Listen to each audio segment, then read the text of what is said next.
Again, thank you very much, everyone, for joining us. The topic of today's lecture is inventory optimization and management, presented by Mr. Robert Wang.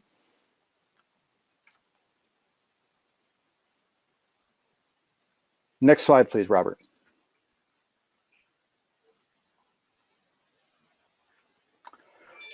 As we move through the presentation, please be aware that you have the ability to ask questions, as many as you feel obviously appropriate.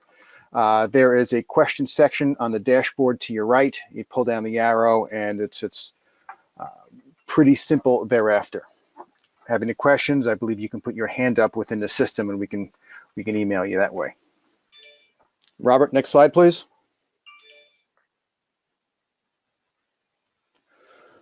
For us, NexInfo, to bring this presentation to you, I wanted to give you a quick overview of the organization as a hand, so we've earned the privilege to do such. NexInfo is, of course, a consulting firm. Focus our efforts on helping clients such as you achieve operational excellence through an optimal blend of business process and software consulting services. Now, we do have a deep domain expertise and a variety of specialties, including integrated business planning, ERP, product lifecycle management, CRM, enterprise planning management, and a host of others. Now, our organization is roughly 20 years old and is founded by computer industry and business process professionals. And our clients are from a variety of sizes and shapes, from emerging markets to Fortune 1000 firms. We do have a host of recognitions within the industry, including Gartner, Silicon Review, as well as CIO Review. And we partner with a host of organizations to maximize our expertise, including with Oracle, SAP, Microsoft, Kinaxis, and Vanguard. Now, headquarters-wise, we are based in Orange County, California, but we do have satellite locations throughout the country and world, including Washington State, Illinois, New Jersey, Dublin, Ireland, Chennai and Bangalore, India. And outside of those locations, we also have resources in the UK, Switzerland, and Belgium. Now, the next slide will dive into Robert's experience and expertise, where I will lightly touch on that, and he will actually expand on them further. So to give you an idea that Robert Wang is a principal of supply chain optimization at Nestle USA. And additionally, he's also the adjunct professor at the Marshall School of Business at USC. Robert, thank you for joining us today. Please, if you continue giving us a brief overview of your expertise, I'd appreciate it. Okay, thank you very much, Jeff, for the great introduction. Can you hear me? Yes, okay. I hear you crystal clear. The audience is unable to speak. They've been muted, so please continue. All right. Again, thank you for a great introduction. Today, I'm really happy to be here, and today we're going to talk about inventory optimization. And before I jump into the topic, just a little bit about myself. So I've been working for Nestle in the last roughly about close to 20 years. And I have the opportunity to work on a number of very, very interesting, challenging business problems. Obviously, inventory optimization is one of the things that I've been working on in many years. So what I would like to share with you today is something that very practical, something that we developed in the company, and I hope you will enjoy it. And whatever that I'm sharing with, obviously the material in somewhat is drawing from my experience, but it's by no means that is limited to Nestle, but it can also be used anywhere else. I believe inventory problem is very generic, and it can be applied to principles, can be applied to different companies, different industry, and so on. Speaking of inventory problems, I wanted to share a personal story with all of you. So many years ago, when I was still in graduate school, and I believe it was like the end of the third year in my doctoral program, I finished all the advanced courses on the inventory control, inventory optimization, and all that kind of stuff. So I feel like I'm very well equipped. So I had an opportunity to be invited to work on or to solve an inventory reduction problem for a small manufacturing company in Downey, LA. And I was very excited. I feel like I can change the world. So I was there, and then talking to different people, interviewing, all that stuff, and all of a sudden that I just realized I don't even know where to start. I found that all the things that I've learned in a school, it was just not able to directly put it into use. I obviously was lost, but to keep the story short, I was able to manage it through it and did something, but really that experience has hit me pretty hard and changed my career decision. Instead of going to teach, in university, after the program, I decided to go to industry. And so I worked in a consulting, EY and Deloitte for a couple of years, and before I joined Nestle. So only the recent years I started going back to school and teaching. So it's a quite an interesting kind of a situation that it changes my career path. So let's jump into the inventory. So if you think about a inventory issue, right? It is a very old inventory problems. Probably going back to the history as far as when there was trade, let's say, there must be inventory issues to manage. And a lot of people were thinking, well, there are a lot of things that have happened between then and now, and there are a lot of new technologies out there, machine learning, artificial intelligence, big data. I mean, like we have all kinds of things that's available today. Is inventory still a relevant issue to discuss? And absolutely, we might have better tools. We might be able to have better equipment. So we maybe have better visibility to it. But the issue remains the same. And here's on the screen that you see an article that is showing that the Whole Food, they have, they're running out of inventory, and when that happens, it's going to hurt. They're not going to make the sales, and customer may not coming back because they not be able to buy things here. And not too long ago, I think there was also a separate article about Lowe's that we see. They closed a lot of stores, and one of the trigger behind that, it was they have inventory issues, and really hurt their bottom line, right? So inventory is very much issues that are companies today that they manage actively. But you may notice from many years of experience that I've seen, a lot of companies, particularly the companies that are a startup, and they also might be startup companies, and then also companies that in a rapid kind of a growth kind of an environment, and that they may ignore inventory issues, and they have so many different firefighting things to deal with. But it's inventory by no means is easy problems to solve. It involves a lot of commitment. It involves a lot of technical statistic knowledge in order to do that, and I'm going to share some of that today with you. Hopefully that you will learn something you may be able to put it into use. And one thing that I wanted to say is that if you're using, if you solve the problem nicely, it certainly can turn into a competitive advantage in a market where that you can distinguish yourself. All right. So with that, let's jump into the details.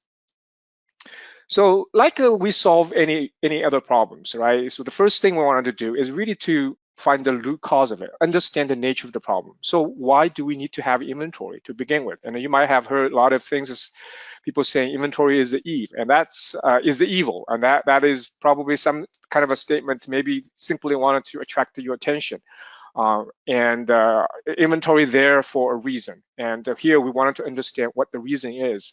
I wanted to say that if we can justify the reason, and then the inventory there is to help you. But anything beyond if the reason, and we don't need it to have it, and obviously we want to get rid of it.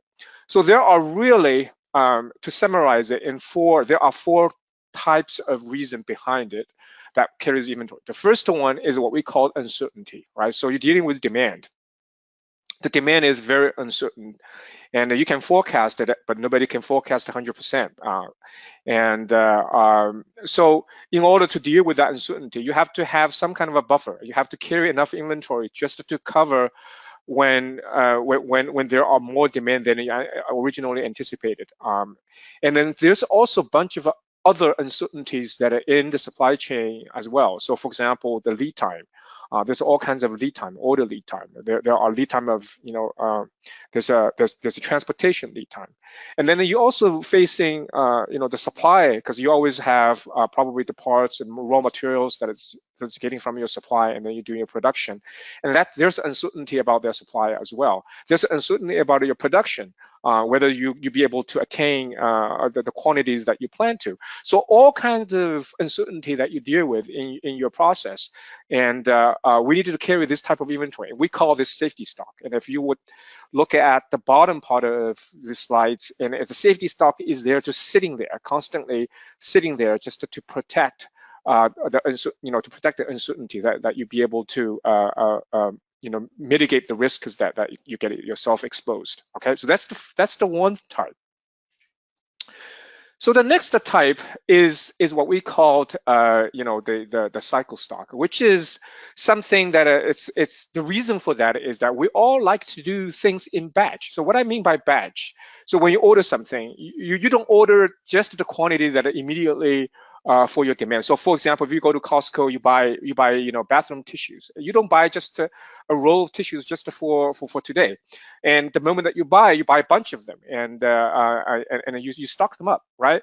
And why we do that? Well, it's the convenience. It's we call, put it into a technical term, this is called, there's a cost associated with placing an order, right? So every time that you're placing an order, there's a kind of an inconvenience and all the things that you have to go through. So you wanted to buy a bunch so that it can serve for a while. And same thing with with corporation, with businesses, when they place an order, they order something more than they needed immediately. Also, when you ship, you also wanted to ship in a big quantity. So for example, if you ship a truckload, and you get a economy of scale, so it costs less than you ship, just using an LTL or using in a package, right? And then production works the same way, because there is some production cost, setup cost, changeover cost associated with it. Every time you're producing, you don't producing just for your needs for today. You're producing a bunch of them.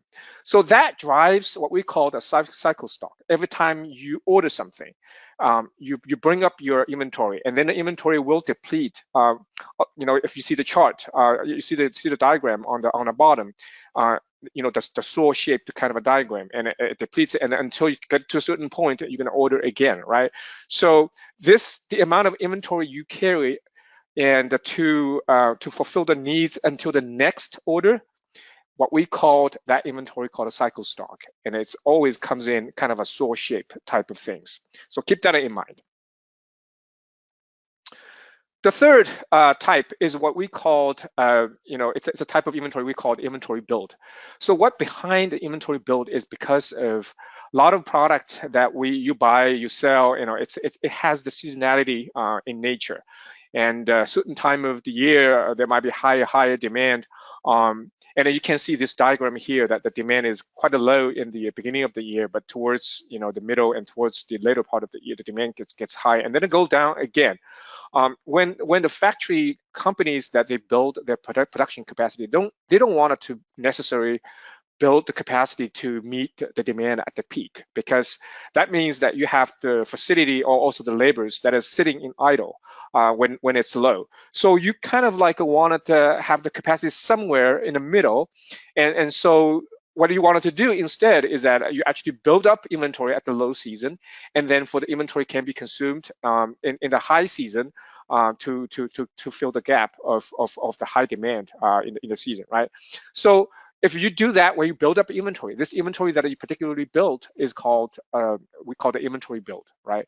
So that's the third type that typically drive from that particular need. The last, but it's not least, is the type what we call a transit. It's what we call the pipeline stock. Pipeline stock is driven by the fact that when you're producing your product off the production line, it is not immediately available to the places where the demand is. So let's say if you have demand in a DC where customer placing an order, right? So until you actually ship the product to the DC, which takes some days, and the inventory will not be available there, right? So there's a transit time, and then some product that maybe also have the incubation, quality hold, and you cannot be released immediately and then sell it to customer. So you wanted to have some inventory sitting in your warehouse just to protect the time of period where the inventory comes in, in the transit and the incubation gets released. That's type of inventory what we call the pipeline inventory. So put everything into kind of summarize everything we said. There are 4 types of inventory to meet the business needs on 4 different types. And keep in mind, you will find that each type it actually relates to a different function in a business. That's one of the things that makes the inventory management and optimization difficult, because it's a cross-functional kind of a project. You involve pretty much the entire organization. And we're going to talk into each one of those in a minute. But one thing that in this whole framework, right? Anything that you have a reason. Let's say I have this much inventory that is used for build, but if you truly have this inventory for the purpose of build, then you're all covered. Anything beyond those 4 type, or you actually have more than you needed, we call this is called a slack, right? This is how you're going to go about identify if you're carrying too much inventory. Is that for every unit of inventory you have in a system, you essentially ask yourself, what is this inventory for? Do you have any inventory that does not have a business purpose? And then that is where you can what you can actually eliminate and to cut down your inventory level. All right. So hope that clear. So when we're talking about inventory reduction, inventory optimization, we have to introduce a concept of how do we measure it, right? And if you ask different people in organizations, they probably give you a different answer, right? So if you ask a finance or accountant, they're going to tell you, on a book, we carry, millions of dollars of inventory every year. If you ask a warehouse person, they're going to tell you that my warehouse is full of pallets. I have this many pallets. I have all these racks. It's all full. And you ask a different organization, and do you carry too much inventory? They're going to ask you, what do you mean? And does Walmart carry more inventory than Target? Of course they carry more because they are bigger. And if you ask Amazon, I mean they sell a lot more than the others. So you cannot easily measure your inventory by just using the absolute quantity, because it doesn't do very well from a planning purpose, right? So we introduce a concept I call a relative measure. So your inventory is too high, too low. It needs to be measured against the demand, how big the demand is, what is your annual sales, right? And relative to that, and that once you have that concept, then you can introduce and you can compare between companies and to see if you carry more than your competitors, or even companies in a different industry, right? So this concept is called weeks cover or days cover, and you also maybe heard a term called the days of supply, essentially to say in average, right? And how long your inventory gonna last to fulfill the demand without additional inventory to come in. Let's say if it says it's coming in, it can last for 4 weeks, then your inventory cover, it's called 4 weeks. Right, and that's how you measure it. And with that concept in place, then you can compare Walmart. What is your cover? Target. What is your cover? And Amazon. What is your cover? So you can see which company is actually doing better. Obviously, the less inventory that you carry, the less money that you tied it up financially, and then the more efficient you are. Right. So anyway, there's another term which is similar called inventory turns. And inventory turn and inventory weeks cover is actually very, very similar. Inventory turn is a term that finance people tends to use, essentially just to measure to say, every time you have an inventory, how long it's going to sit in a warehouse, right? So if your inventory in average sit it in for 1 week, then your inventory turn is 52. It turns 52 times because there are 52 weeks in a year, right? So if you know one thing, and let's say weeks cover, you actually can convert that into inventory term. This two thing is essentially is in a reverse kind of a relationship, right? So this measurement is very important for you to measure. If you don't know how to measure, you're not going to be able to reduce your inventory. So introducing the concept of weeks cover is going to be important for you to how we measure and for the remaining of this discussion. So we needed to talk about all these different types. One thing that we want to talk particularly a little bit more about safety stock, because safety stock by far is probably the most important and also the most complex piece of stock, and to understand how much you need to carry. We already discussed about, safety stock is for cover the uncertainties, on the demand, on a factory attainment and lead time and so on and so forth. But there's another piece of it we haven't really touched, is that it's one thing to say how much uncertainty. Obviously, the more uncertainty you have, then you need to carry more safety stock to protect it. But there's another dimension to it, is how much risk you're willing to take. If you say, I want to take a risk, right? So I don't want to carry any safety stock. When that happens, what it means is if customer orders more than you forecast, then you're actually not going to be able to fulfill the order, right? So you're going to lose revenue, potentially even losing customers for that. That's the risk. So customer organizations, they always like to define a customer service level. They say, what is my service level? And the way that is measured service level, a common one we call a case fill rate. What does that mean? Is like if they order 100 cases, how many cases that you'll be able to fulfill? Let's say if you'll be able to fulfill 99 out of 100. So your case fill rate is 99%. And that's a service level the organization is set it up, right? So obviously from that, you can intuitively understand the more service level that you set up yourself, then the higher safety stock you need to be able to have in order to protect your service level. So this two dimension comes into play hand by hand. There are some other variables that I can control, can determine the amount of a safety stock, but it's a bit of an advanced, and I don't want to spend too much time talking about that. So here's a diagram that introduces a concept of the customer service level, the relationship between the service level versus your safety stock. And then you can see this on the horizontal axis. Your service, as your service level increases, all the way, I wanted to say about 98%, right? Your inventory level increases, but it increases in a kind of a linear fashion. So it's pretty steady. But the moment that it goes beyond 98%, particularly when you get into very close to 100%, your inventory cover needs to be able to much higher. And in fact, in mathematically, if you wanted to have your service level as 100%, you actually have to have an infinite amount of inventory there in terms of weeks cover to protect it. That's not something practical, right? So you have to be very careful about what kind of a service level that you're setting up to yourself. This is an exercise that is not something that you can pull up on your head. It needs to be analyzed. And then we will talk about that in a little bit more detail, as to how to set it up. A reasonable service level to achieve your organization's objective. Okay, so with all the things said, I wanted to kind of summarize all these different types of inventory in a simple graphic format. And if you look at this graph, right, it's kind of busy, but you essentially look at it from the bottom up, right? That you have the safety stock, and that's something that you always have to protect your service, and that's something you carry all year round, as long as your demand is all year round. And then there is also some kind of a pipeline stock that you always have to constantly have, because you constantly have to have this incubation, you constantly have to have this transit. So the safety stock plus this pipeline stock, what it is typically, company, they call this is a minimum inventory. This is an inventory I have to have in order to protect my service.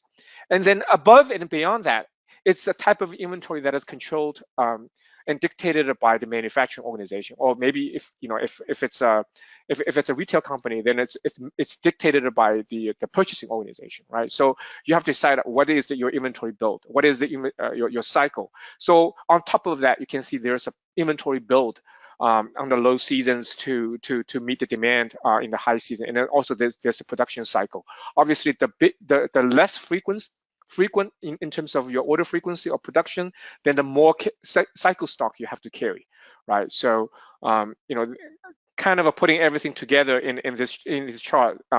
This is if you are a supply planning kind of a person, you will be very familiar with this chart, and this is a very traditional typical chart that is related to inventory.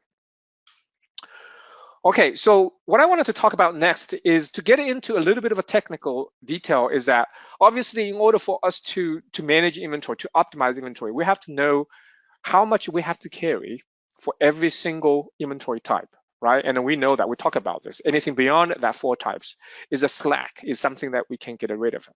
There are a lot of different parameters that essentially help us to decide which one. So you have this on the left side you see this is a visualization. There's a list of different sliders on the left that essentially are different parameters. Those parameters are coming from your organization. So for example, what is your forecast accuracy? That's an input, right? And it's coming from your forecast organization. And how many DCs that you deal with? That's coming from your physical logistic, your organization, and what is your supply chain network. And then you have a bunch of slides that is kind of coming from your manufacturing organization, like a planning, replanning period, a factory frozen, and some of those may be technical, but just don't worry about if you don't know what that means, but it just to let you know that there are different characteristics, different inputs that represents your current state of your organization. And whatever the parameter that you put it in there, it will tells you how much inventory that you need.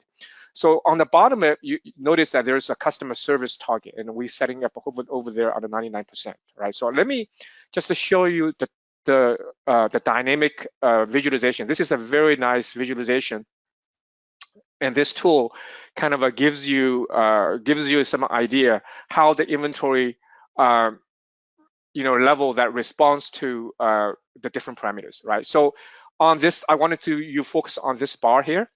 There are 4 different stacks on different 4 colors, and each one represents different inventory. So there's inventory built, there's a cycle stock, there's a pipeline stock, and there's safety stock, right?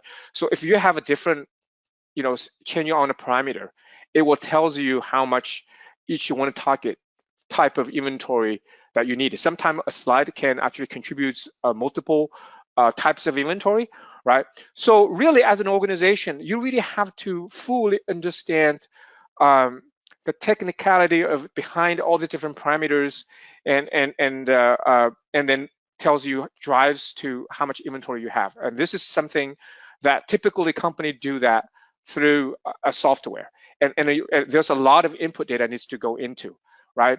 And this is a very complex exercise because you needed to collect all this data from different organizations, and obviously the data, if the data is not accurate and the output is not going to be credible, and that's one of the challenges organization facing, is that to deal with all this different data to be able to drive a correct, credible inventory results so that a company can rely on and in their planning. Okay, so we will talk a little bit more on this, but just so that you understand behind the scene what actually takes to do an inventory optimization.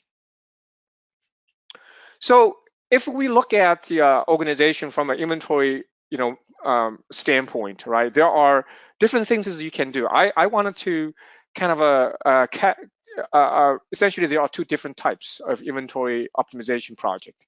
One type I call the short term, right? So the short term essentially to say, all right, we don't need to change any organization practices, like a forecast accuracy. We can take it as is. Service level, whatever the service level the organization already defined, we take it as is. And then just simply by taking those parameters that represents our current organization process, and then feed it into this calculation, this software, and then it will actually calculate to tell you, okay, every single type, what is the inventory level we needed to have, weeks covered. And then you take this weeks cover and then say how much inventory you actually carry. And then you're probably gonna soon find out that you're carrying way too much. It happens most time for the organization. And what we found typically, just by simply doing that without changing any process, just simply doing a quick calculation and calibrate what you have today, you will find a 5 to 10% right off the bat, right there, right? That's the benefit you can immediately get. And the second type of inventory optimization, or what I call it, these are much more long-term and requires continuous processing improvement. Why? Because we essentially need to start to look into say, how can we do things differently? Let's say, we have a forecast accuracy today is 70%. we're gonna look into it. We're gonna invest maybe some tools and bring some expertise from outside and trying to figure out if we can improve the forecast accuracy. Every base point of forecast accuracy we can improve immediately translated into a safety stock reduction, right? So you have to do forecast accuracy improvement first before you actually can get inventory reduction, right? So that's something, it's a much more in-depth and it requires a lot more commitment, and typically it's cross-functional kind of exercise. Same thing, we may want to look at how do we do service level. Is the service level today we set it up reasonable? Do we set up it too high? Do we set up it too low? And can we optimize it, right? So that's something, another things that you can do. Obviously, a lot of things that relates to manufacturing organization. So we wanted to say, is the production capacity that we have is enough? Can we actually reducing the production cycle time? Can we reducing lead time? Can we make our production more flexible, right? And can we improve our production attainment? So there's lots of things that you can do. So inventory optimization is always a process. It's a long journey. It will never be ending, right? And if you're doing that, you will easily can get additional 10 to 30% reduction off the bat. So just simply that introducing this type of framework, introducing some kind of understanding, this is what company can do, immediately reducing their inventory level. And we're going to take, from this point on, we're going to take a couple of examples. Obviously, I don't have time, typically, just so you know that this topic of inventory optimization in my normal teaching, it takes about 10 sessions. And we are trying to condense that into one session. Obviously, I'm only gonna pick some examples and just to talk some in a kind of a high level. So one of the first example here is that how can we optimize the cycle stock and inventory build? Okay, so this is immediately touches upon the organization, the manufacturing organization. If it's a retail company, then this is probably immediately touches the purchasing organization, right? And so to do that, let's talk about from a manufacturing standpoint. Essentially, the person who directly have an impact to that is the supply planner, right? So the one that is who are maintain and manages the what we call the MPS, master production scheduling. This person doing planning, and the planning is actually not a simple thing to do. There are lots of different constraints, business constraints. So you have a production lines, you have many products that is share the same line, and you have changeovers, and you that have to deal with, and all kinds of things that you deal with. It's a very, very complex, and a lot of organizations doing those all manually. Some of the organizations doing it on a spreadsheet. Some of the organizations that they actually doing it on a system, but they don't really have full visibility to the cost that their plan actually potentially impacted to. So like inventory cost, production cost of labor, right? So one best practice on the market, things that we have done in Nestle, is that actually we build an optimization model. Instead of doing it manually, we build an optimization model and actually to optimize it. And the model will tell us what SKU producing how much and when. That can minimizing all these costs that is associated with it.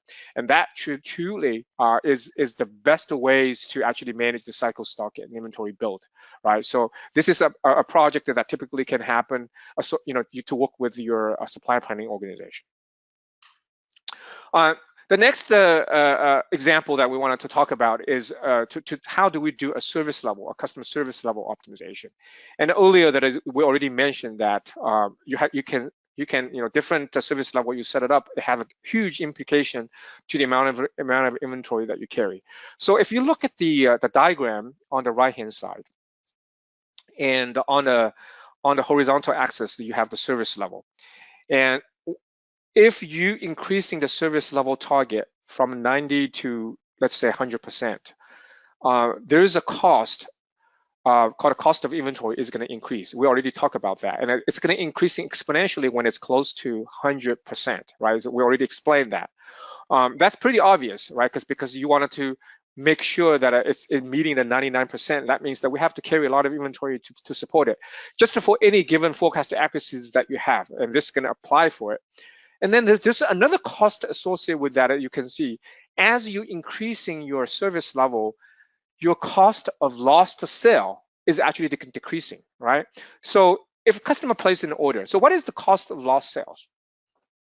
So it comes in a number of different forms.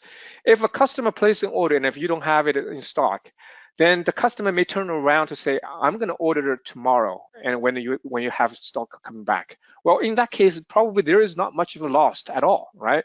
But not all the organization companies and in a competitive market today that like that. They can easily go to another store and then buy from somewhere, and that's whatever that revenue or the profit that you would otherwise be able to make, and it's lost, and that you can measure it.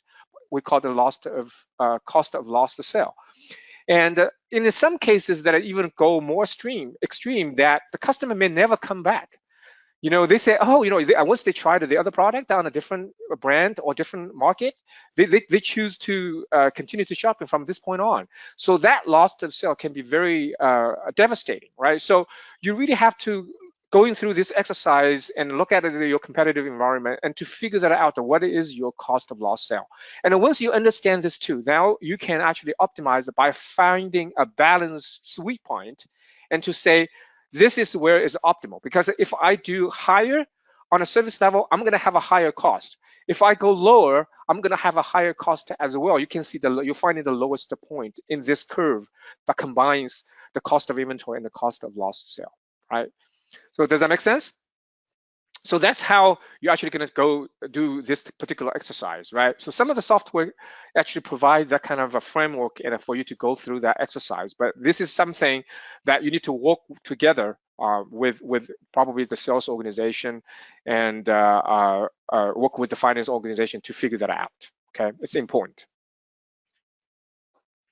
And the next example is we wanted to show you that the inventory also associate with the supply chain network that is you use to distribute your product, right? So if you only have one DC, for example, obviously it's much easier to forecast because all your inventory is going to be in one DC, versus that if you have 10 different DCs, in order to forecast accurately for every single product in each DC, it's much more difficult, right? So a decision in terms of, do you want to have a 10 DC or you want to have one DC? Obviously, from an inventory standpoint alone, it has implication, but there's also some other implications to the transportation cost, to the handling cost, to the fixed distribution cost, and so on and so forth. So you wanted to factor in all these things together, and that's to be done through a network optimization. So you started off with inventory optimization, and actually you have to do a network optimization. So you can see how cross-functional and how many different functions can impact the inventory, and that's kind of give you a feel, right? So all these things happen at the same time. So this is obviously it's more advanced and a lot more complex. And there are a lot of different other things that we can do in a network and trying to minimize the inventory. But I'm just wanting to give you an example here. Okay, so I'm running into one last example given the time that we have, right? So everything we discussed so far, it's all within the four walls of an organization, things that you have direct in control. But inventory optimization can actually very well go beyond if you started to collaborate with your partners, your suppliers, your customers on that shares the same supply chain. And obviously this is a collaboration. It's something that you cannot directly in control of it, and you have to somehow find a win-win, you and with your partner, and be able to get the benefits and share the benefits together. And we at Nestle are already doing quite a bit of that. And this is a much more advanced kind of area to get it into. And I wanted to share with you an example how this is possible. So if you look at this diagram here, and we have the current state. The current state showing, in a current environment, right? You have a manufacturing organization, which is probably, let's say, Nestle, right? We have a factory which produces product, and we put it into what we call a hub. a hub is carrying majority of our inventory there. And we also have a spoke, right? So the spoke is essentially where we fulfill the order to customers, and those spokes has many more, and they are closer to the customer locations, right? So we carry majority of inventory in the hub, and then we have to carry some inventory in the spoke as well, because when they order, we wanted to make sure that we have inventory. And once the inventory is shipped to a customer, and we don't really ship it to the customer store, that's where the consumer is going to buy it. There's actually many different kind of layers or touch points, as you can see. A lot of time, for in the case of Walmart, right, we actually can ship into their regional DC. Okay, this is where Walmart carries inventory, and they obviously not just only carries Nestle's inventory, but they also carry, inventory from Coca-Cola, Pepsi, and all different other manufacturing companies. And then they also have their forward DCs where they're going to fulfill, they're going to replenish their stores, right? And then they have their stores. So you can see that the many different points carry inventory. And why we do that? Well, because there's a physical wall, and every company designs their own supply chain, and within the organization, and optimize it within our organization, but without really much of a collaboration. And then if you look at the future state, where is an example to say, well, if you could work it out with your a customer, let's say in this case it's Walmart, we can actually eventually to say we have a collaborative network where Nestle probably from the factory standpoint producing the product, and then we're going to ship into a hub. That hub is actually shared. We put an inventory there, and then different customers of Walmart put an inventory there, and then they have their forward DC, and then all of a sudden that we can eliminate all these different nodes in the network, and obviously that translated into a reduction of inventory, that translated into a reduction of fixed distribution cost, and then potentially can reduction of transportation cost, right? So we have all these different projects to work with Walmart, see if we can creatively doing something like this, and this is where the collaboration can comes in, right? So an example, and a similar kind of a framework, similar kind of a thinking can work with some other customers. Particularly, we have a project that work with a distributor called Dot Food, and they essentially providing values of distributing product for some of the customers that they do not have their own,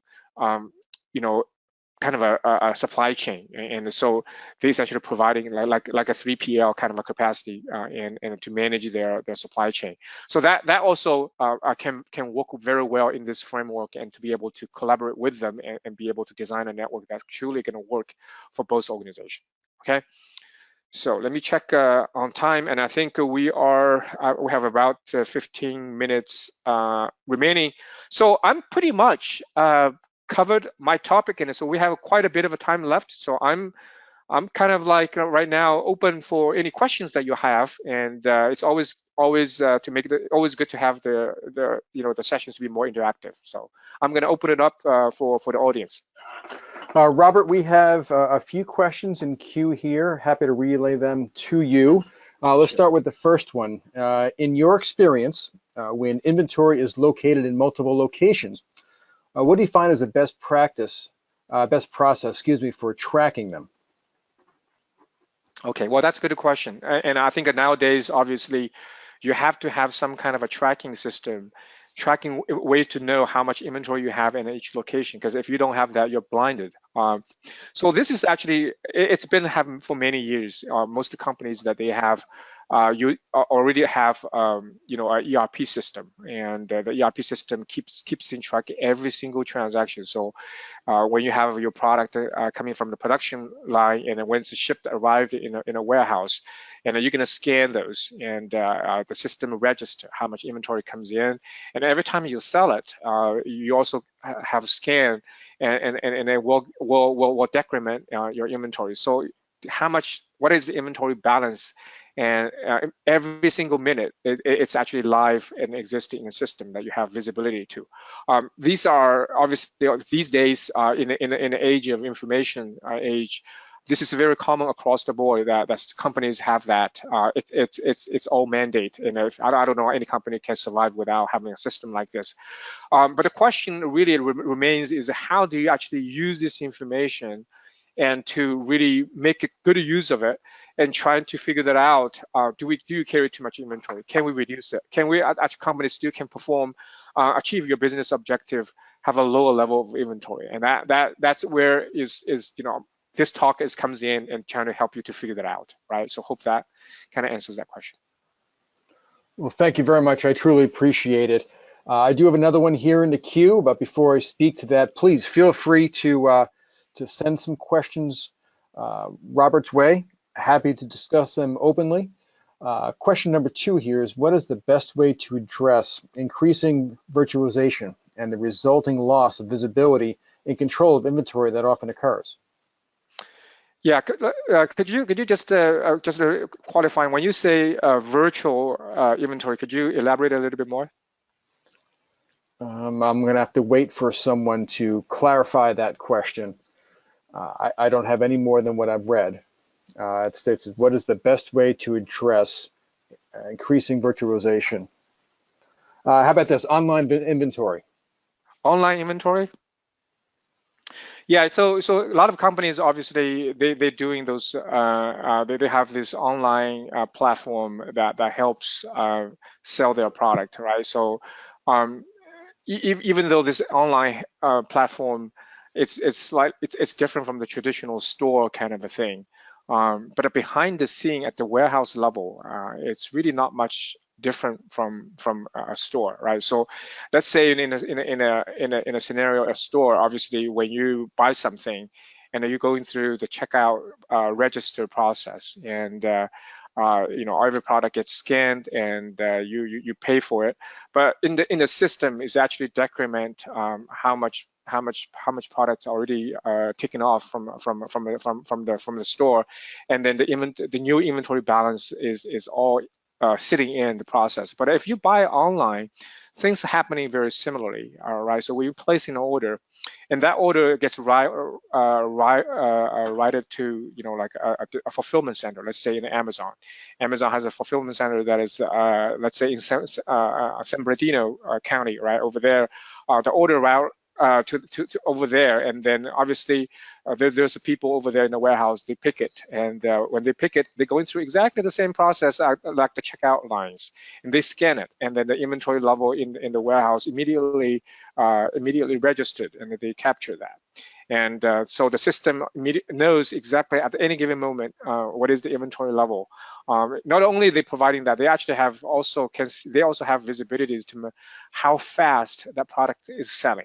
Right, and so they can anticipate to know that given the amount of inventory they have, how long it will last without a replenishment, and so from there they can intelligently decide when is the best time to replenish and to place an order to replenish their inventory.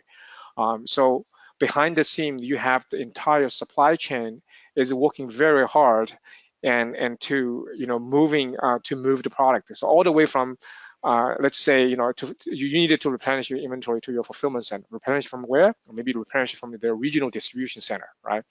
So the regional distribution center is actually getting their product from all the different manufacturers. So every single point in the supply chain network, they needed to have that visibility. They needed to have that intelligence to know that when they needed to place an order. They also needed to have the intelligence to know that what is the healthy amount of inventory to carry? Because if they carry more than they needed, then obviously it's going to cost more. So apparently, these days with all the competition, right? Amazon, they have to be able to really minimize, carry the least amount of inventory, not affecting the service level in order to be competitive. And they're competing with all the different companies. Really, who can manage the supply chain better, who can manage the inventory better is going to have a competitive advantage. The cost is going to be lower, and that's how they can, they be able to sell in a lower price, right? So behind the scene, and you may not see it, but it's all happening, and the visibility is the key. have the intelligence of setting up the inventory target at the right level inventory target, knowing how much each type of inventory you carry is very important. So through this kind of a system, you also collecting a lot of data, right? We're talking about earlier that you have more than a dozen different parameters that drives 4 types of inventory, right? So by going, a sophisticated company, they actually have all this data collected in a system, and then in a real time, and those data actually can feed into an inventory management system, and on a monthly basis, they can recalculate it and then give you the latest update in terms of what is do we carry too much inventory for this SKU? Because some of the parameter may change. Some of the, for example, the forecast accuracy, it may be different in the high season than in the low season, and therefore that you maybe can change your target a little bit differently, right? So constantly have a process constantly monitor the amount of inventory level and the inventory level that is you needed, and to eliminate anything that is slack is where organization needs to have to do to truly optimize it, right? So hopefully that kind of gives you a little bit of perspective, even for all along company, how they actually behind the scene manage that. Outstanding. Thank you for that answer. I have a couple more questions here in queue. Here's one that's very tasty. Why do many companies still use Excel spreadsheets for some or much of their inventory management functions? In your view, what is the best impact, or what is the business impact, excuse me, of not using an integrated ERP system for those functions? Yeah, so that's a good question.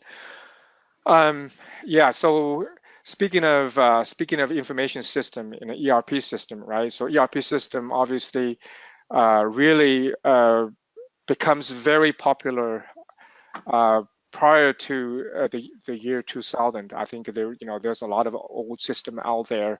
They are not as integrated. And then the year 2000 problem, it triggers a lot of company needs to really address that issue, and the ERP system becomes very, very popular and booming at that period of time. But what truly ERP system brings into the table is the integration, all right? So a best practice of managing data, managing visibility, is that every single data, hopefully that needed to be maintained at once, and then be able to be transparent to every single organization that requires that visibility. Instead of managing multiple places and they are out of sync and you don't know which one is the most accurate. And the ERP system truly addressed that issue, right? The integration addressed the issue. So quick example would be, let's say, if you when the order is placed and when the order is fulfilled, then immediately from an order processing standpoint, you have visibility to this order being created and how much quantity is that. And from a finance standpoint, they want to make sure they have visibility in terms of to be expected. You're going to get a payment for that order, right? So they have visibility as how much is that ordered and what is the payment to be expected. From a warehouse point of view, they immediately know that I have inventory deducted from my inventory system. So what's my remaining inventory? And then from a supply planning standpoint, they know that, okay, my inventory level now just reduced. Do I need to make any adjustment on my supply planning side to make sure that I cover all my demand? Right, and then on the transportation system, they said, okay, now we have an order just filled, and I needed to make sure that I have the truck that is ready to ship that order. So you can see in the organization, any part of transaction, it actually triggers, all the different functions, and they needed to have visibility to that. ERP system truly nailed in that aspect and handles that very, very well. And obviously, there's still organization, and probably they are in a growing mode, and they're using spreadsheet, which is not integrated. All right. So, and I can understand some of the startup company, things is just happening very, very fast. But eventually, at some point, I think that they needed to consider ERP system, right? But I also, on the other side, on the aspect of seeing that the ERP system going a little bit of too far, right? So they too much focus on have one system handle everything, because one thing that is happening is that ERP system can drive your business processes, right? If the system is designed in a certain way that your business process needs to go along with it, and there are times that you will find that the market has changed, and the way that you're doing business is that is being driven from the system, it no longer work anymore, right? So you want it to change. But if your system is really tie your hands up and not be able to easily change because the system, it takes a lot of work and to change the system. So you can't you also see companies like Amazon and companies like Tesla. They they using a lot of they develop their own system so that they don't rely on an ERP system that they have no direct control with, right? So that's another thing, and a phenomena is happening on the market these days, right? So you really have to look at yourself, your business, and then say what makes sense for you to do. If you are in a business that have a rapid change of your process, and your objective or your strategy as a company is to be innovative, is to be able to constantly doing things as differently from the traditional way of doing, then you might need to invest your own, development of a system, and just like Amazon and just like Tesla would do, right? If you are in a traditional process, and that may be a different thing. So there must be a balance, a sweet spot that how you actually making a good decision in terms of your system that truly represent your business objective. Okay. So I hope that answers the question. It sounded like it very much did. I do have another question here. It's actually from the same individual. In modern ERP systems, what do you see as the relationship between supply chain planning software and inventory management software? Now he's asking, do they work together? And I believe the short answer is, but clearly you have would have a longer response to that. Should they be packaged together in one solution? Yeah. So ERP system have gone through, ERP companies also, they're working very hard. And I think from their standpoint, they're always constantly trying to build a system can handle everything. So-called the one-stop shopping, obviously, right? And but at the same time, I think again, I think I touched earlier that I touched.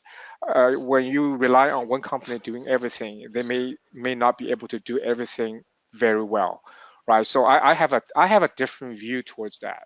In my mind, ERP companies who design ERP system, their job is really carrying this integrated kind of data flow, right? To have visibilities, and to make sure that every organization have visibility to every single data and transactions that are one organization, one function that is make. But in order to have the flexibility, and sometimes I think, so for example, inventory, right? Some ERP system have an inventory system. Some ERP systems do not have inventory system. Personally, that I think inventory system, it's better to be a separate rather than packaged together. But what ERP system can do a better job is trying to keep their system open in a way that very easy to integrate. And I think in the past, not all the ERP systems are doing very well because they are very protective. They don't want to have it open. They wanted to make sure that when people buy their package, they buy it all from them, and they don't need anybody else's. But that view to me is a little bit of a myopic, and it may not work in the long term. And I think the whole thing that if you look at Apple and how they worked to have the iOS system and then worked and truly accomplished that, is that they have the system open so anybody can create an app. I can see that inventory optimization is just like an app, right? You can have 10 different vendors out there to develop a different optimization and maybe focused on different industry, different aspect of it. And the company can benefit by pick and choose on different things. And I think from that standpoint, ERP companies can benefit from there too, because as long as they created a very open kind of infrastructure system, and then company gonna keep on using this ERP system because they have the flexibility to choosing whatever inventory optimization to meet their business need, and rather than to say, oh, this ERP system not working for me because the inventory optimization is not working, it doesn't already fit into my organization, so I'm going to abandon and I'm going to try a different one. So I think this is where that an open kind of an ecosystem can work better, particularly from recent years of all these different companies. The way that they're doing things is becomes pretty transparent. That is the better way to go. Outstanding. Thank you very much for that thorough response. Looks like our time is up, and we actually ran out of questions, so that was wonderful. Thank you, everyone, for submitting these questions. I truly appreciate it. Robert, thank you very much for spending an hour of your time, actually more than that, with us. Thank you again, and I look forward to working with you again. If anybody has any additional questions, feel free to contact us at NexInfo Solutions. Quite easy to look up. In fact, the next page may even have our contact information. I look forward to seeing everyone at the next event. There we go. Let's talk at nexinfo.com is the easiest way to reach us. Until we meet again, everyone, have a wonderful day. Thank you.